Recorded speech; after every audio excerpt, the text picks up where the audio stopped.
पहले तो जो है पिछले 20-25 साल में हमने ऐसा प्रदर्शन नहीं देखा पोल्यूशन के लिए प्रदर्शन हुआ हो। पुलिस को बहुत शुक्रिया अदा करता हूँ कि इस तरीके के जो देश के खिलाफ जो लोग उठते हैं ना, उनको इसी तरीके से दबाया जाना चाहिए। अगर उनकी पोल्यूशन वाली मांग थी तो उसमें हम भी शामिल हैं कि भाई दिल्ली में पोल्यूशन की वो कम होनी चाहिए। लेकिन मुझे लगता है ये सरकार आने वाले टाइम में भी हो जाएगी, लेकिन ये खाली दिल्ली सरकार से नहीं होगा। इसके साथ सहयोग आपको पंजाब सरकार का भी चाहिए, हरियाणा का भी चाहिए, उत्तर प्रदेश का भी चाहिए। 2014 के पहले करनाल बाईपास जो कूड़ा का ढेर लगा था, आज जाके इससे देखिए जो धुआं हमेशा उड़ता था। क्या 2014 के पहले प्रदूषण नहीं था? जो इंडिया गेट पे हो रहा है यूपी में होता तो हमारे योगी साहब बताते कि हिडमा नहीं, उसको पैदा करने वाला और किसी की जड़ नहीं रहने दूंगा। दिल्ली एनसीआर में प्रदूषण को लेकर के चर्चा होती है, जहां एक तरफ लोग कहते हैं कि इस तरीके का प्रदूषण है कि सांस लेना दुश्वार हो गया है, तो युवा सड़कों पर उतर आता है। जब सड़कों पर उतरता है तो प्रदूषण की बात करना तो लाजमी है, पर जब बात प्रदूषण से हटकर हिडमा पर आ जाती है और लोग कहते हैं कि राजनीतिक शक्तियाँ जो है इस प्रदर्शन को हाईजैक कर चुकी हैं, छात्रों के दिमागों में इस तरीके की बात कौन डाल रहा है, तो तमाम सवाल उठने लगते हैं। कुछ लोग मौजूद हैं, साथ में बात करेंगे। सर, ये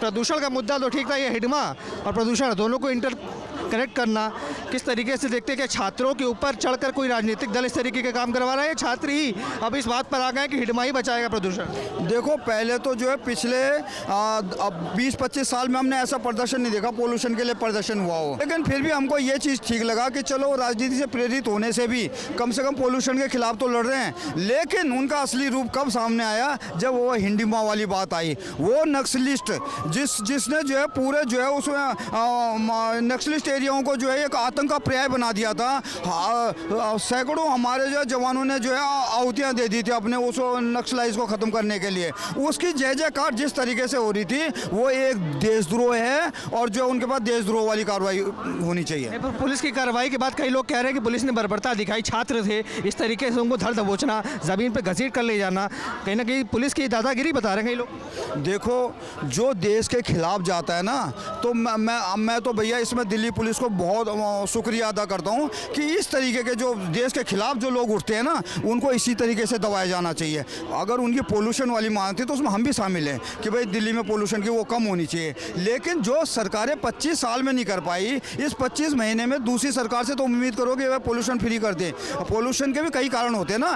एक तो होता है प्राकृतिक होता है, जैसे ज्वालामुखी फटने से भी जो असर पड़ता है ना प्रकृति पे। एक होता है मैन मेड वाला। तो ये जो मैन मेड वाला है, इसमें जो है थोड़ा टाइम लगेगा, ये इतनी जल्दी जो है पोल्यूशन का सोल्यूशन नहीं होगा। लेकिन अगर पिछले सालों के मुकाबले अगर तुलना करें तो इस टाइम में भी हम लोग मास्क लगा के घूम रहे थे यहाँ पे, लेकिन इस साल में जो अभी वो नौबत नहीं आई। हाँ, लेकिन हुआ, ये भी एक चिंता की बात है। लेकिन मुझे लगता है ये सरकार आने वाले टाइम में भी हो जाएगी, लेकिन ये खाली दिल्ली सरकार से नहीं होगा। इसके साथ सहयोग आपको पंजाब सरकार का भी चाहिए, हरियाणा का भी चाहिए, उत्तर प्रदेश का भी चाहिए।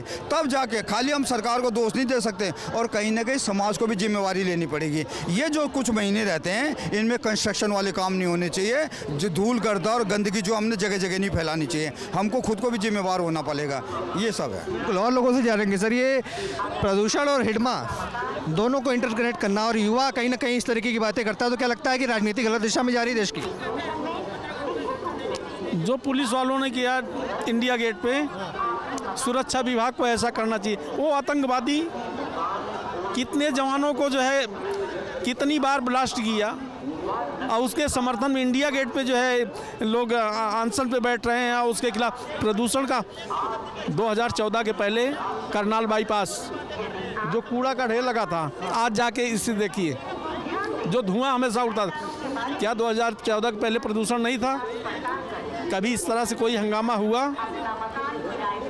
तब तक कि प्रदूषण बढ़ाना था, हिडमा को आगे बढ़ाना था। मेन हिडमा को आगे बढ़ाना था, उसके और वो भी राजनीतिक मुद्दा बना के। पर एक समय हमने ये सुना था, ये आरोप भी आया था कि JNU की यूनिवर्सिटी से आवाज़ आई थी कि तुम कितने अफजल मारोगे हर घर से अफजल निकलेगा। अब कहा जा रहा है कितने हिडमा मारोगे हर घर से हिडमा निकलेगा। तो कैसे देखती है ये जो इंडिया गेट पे हो रहा है यूपी में होता तो हमारे योगी साहब बताते कि हिडमा नहीं, उसको पैदा करने वाला और किसी की जड़ नहीं रहने दूंगा उत्तर प्रदेश के अंदर। ये तो दिल्ली में चाहे जो कुछ कर लें, राजधानी है। दिल्ली में भी पुलिस तो कहीं ना कहीं बीजेपी के हाथ में, अमित शाह की पुलिस रिपोर्ट करती है। पुलिस जहाँ तक कर पा रही कर रही है, लेकिन ये जो समर्थक थे नहीं, पर कई लोग पुलिस की भी आलोचना कर रहे हैं, वो कह रहे हैं बच्चों को ऐसे घसीटना, जो छात्र हैं उनको घसीट के ले जा रहा। उनको तो ले जाके जितनी पनिशमेंट दे दें उतना ही कम है। आप देख रहे हैं सौगंध टीवी, सौगंध वतन की।